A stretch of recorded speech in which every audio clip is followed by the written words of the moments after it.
ஓம் முருகா! வெற்றிவேல் முருகா! என் அன்பு பிள்ளையே, நீதான் இங்கு கவலைப்பட்டு கொண்டிருக்கின்றாய். என்னுடைய வாழ்க்கை துணையை பிரிந்து விட்டேன் அப்பா. அவரை பிரிந்து என்னால் இருக்க முடியவில்லை. சில தவறுகள் செய்ததினால் மனக்கசப்பு ஏற்பட்டு சண்டை காரணமாக பிரிந்து வந்துவிட்டேன். எங்களுக்குள் ஆரம்பத்தில் இருந்தே கருத்து வேறுபாடுகள் இருக்கின்றன. நான் ஒரு கருத்தை முன்வழிகிறேன் என்றால் அதற்கு எதிராக அவர் பேசுகின்றார். அவர் வைக்கும் கருத்து சில நேரங்களில் எனக்கு ஒவ்வாமையாக இருக்கின்றது. இது போன்ற ஆரம்பித்த சிறு சிறு சண்டைகள் இப்பொழுது பெரிய சண்டைகளாக மாறி மனக்கசப்போடும் கருத்து வேறுபாடாலும் பல குடும்ப சண்டைகளாலும் இப்பொழுது நான் அவரை விட்டு பிரிந்து வந்து என்னுடைய இல்லத்தில் இருக்கின்றேன். அவரை பிரிந்து விட்டேனே தவிர அவரை மறக்கவில்லை.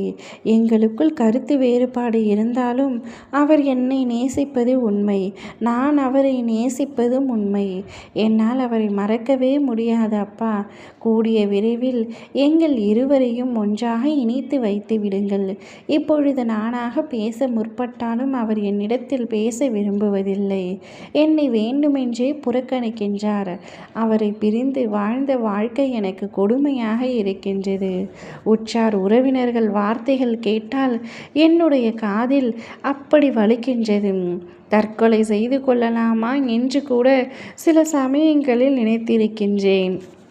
ஆனால் அதற்கும் தைரியம் இல்லாமல் கூனி குறுகி ஏதோ ஒரு வாழ்க்கையை வாழ வேண்டும் என்ற கடமையில் வாழ்ந்து வந்து கொண்டிருக்கின்றேன் அப்பா. எனக்கு ஒரு நல்ல வழிகாட்டுங்கள் என்று கேட்கின்றாய். பிள்ளையே, உன்னுடைய துணையை பிரிந்து நீதான் இங்கு கஷ்டப்பட்டு கொண்டிருக்கின்றாய். அவரை மறக்க முடியவில்லை, நினைக்காமல் இருக்க முடியவில்லை என்று நீதான் இங்கு தத்துவம் பேசி கொண்டிருக்கின்றாய். ஆனால் அங்கு அவரோ வேறு ஒருவரை மனதார நினைத்து அவரை திருமணம் செய்து கொள்ள வேண்டும் என்று முடிவெடுத்து விட்டார். மனதார நினைத்து விட்டார் என்றால் உன்னுடைய துணை அல்ல, அவருடைய குடும்பத்தினர். நீங்கள் இருவரும் பிரிந்துவிட வேண்டும் என்று அவருடைய குடும்பத்தினர் தான் நினைத்தனர். அதே போல நீங்கள் இருவருமே சண்டை வந்து பிரிந்து விட்டீர்கள். இப்பொழுது உன்னுடைய துணைக்கு அவருடைய குடும்பத்தினர்கள் சேர்ந்து மறுமணம் செய்து வைத்து விடலாம் என்று பேசி தீர்த்து கொண்டிருக்கின்றனர். உன்னுடைய துணையோ கட்டாயத்தின் அடிப்படையில் சம்மதம் தெரிவித்து விட்டார். உன்னுடைய துணைக்கு முழு மனதோடு சம்மதம் தெரிவிக்கவில்லை என்றாலும் அனைவரின் வற்புறுத்தல் பேரிலும் மேல் வைத்திருக்கும் கோபத்தினாலும் சம்மதம் தெரிவித்து விட்டார். ஆனால் அவர் மனதுக்கு நன்றாக தெரிகின்றது செய்வது தவறு என்று. ஆனால் வேறு வழி இல்லாமல் அந்த தவறை தொடர்ந்து செய்து கொண்டிருக்கின்றார்.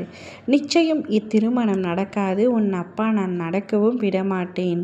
இது உனக்கான முன்கூட்டிய எச்சரிக்கை. நீதான் கவனமாக உன்னுடைய வாழ்க்கையை பார்த்து கொள்ள வேண்டும். ஓம் முருகா! வெற்றிவேல் முருகா!